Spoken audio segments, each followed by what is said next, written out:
It's a huge honour for the members, the agents, the Secretariat and the Executive of the Medical Laboratory Scientists Association to have him Taoiseach with us tonight.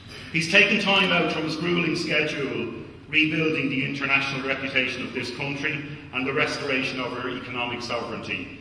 I want you to put your hands together for Taoiseach Eamon Gilmore.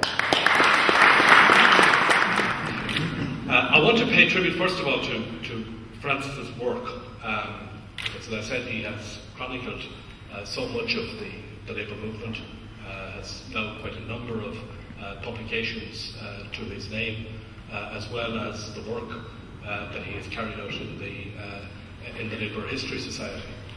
And I was very pleased recently to be able to nominate Francis to serve on a government committee of historians as part of the preparations which we are making for, we're entering this, what we call the decade of commemorations in Ireland, this period from, we're commemorating that period from 1912 to 1922, that decade which spanned the establishment of the Ulster Volunteers, the Home Rule Bills, the formation of the Labour Party, the 1913 lockout, the 1916 rising, the Great War, the War of Independence here, the Treaty, Civil War, formation of the First Oil, the convening of the First Oil, the foundation of the state, a decade which is going to be commemorated over the course of the next 10 years. And as part of the government's preparation for that decade, we decided to assemble a group of historians who would advise government on that decade. And as I said, I was very pleased to nominate Francis Devine to be a member of that committee for this very reason, that I think it is hugely important that the role that the Labour movement has played in the history of this state is not written out of our history. And I think for too long.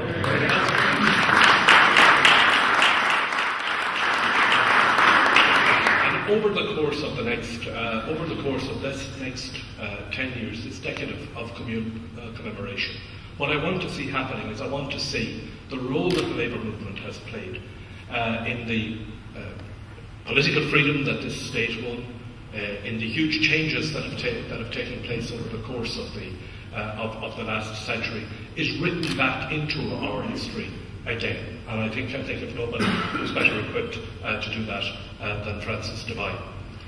We had some slight disagreement about the title, and we chose Cyril's own expression of a unique association. There is another quotation from Jerry Christie somewhere where I think, Jerry, your words were something like, I was an accidental trade unionist. But if we go back to that model, the reality is that this is a trade union. And by any standard that you care to apply, any, if you like, scientific test that you would do in the laboratory, if you apply them to the association, the test result you'll send back is this is a trade union. And I suppose that was most dramatically shown in 1969 with the strike, which is, the most exciting chapter of the book.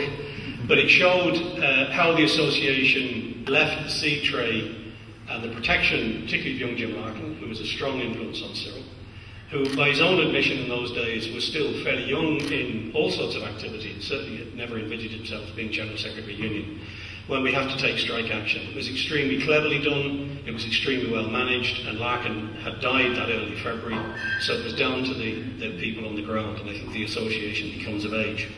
But the second thing, and I'm very conscious of this, is that the Academy, one has to be careful what one says now with many academicians looking at me as well, is clearly in some senses the child, albeit very independent and an adult child, of the association. And the two continue to have very, very close association, and it's probably almost impossible to write the history of one without the other, but certainly this is not a history of the profession, it's a history of the association.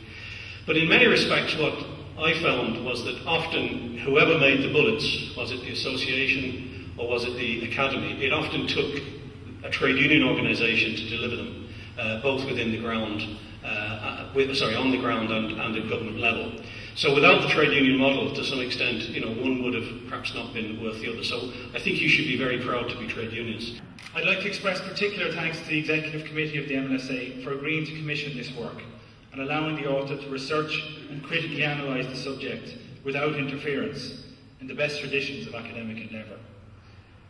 Thank you to our affiliate body, SIPTU, and particularly to the general officers, who have at all times supported and, when sought, advised and assisted the association to the last half-century.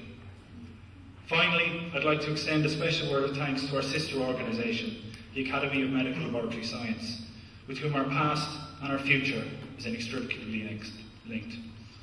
Grim Mila Mahagif Galer, Osok Desho Clominu, Banagi Anashult, Osan Quidjela Daniha, Slana Walya Liv Galer.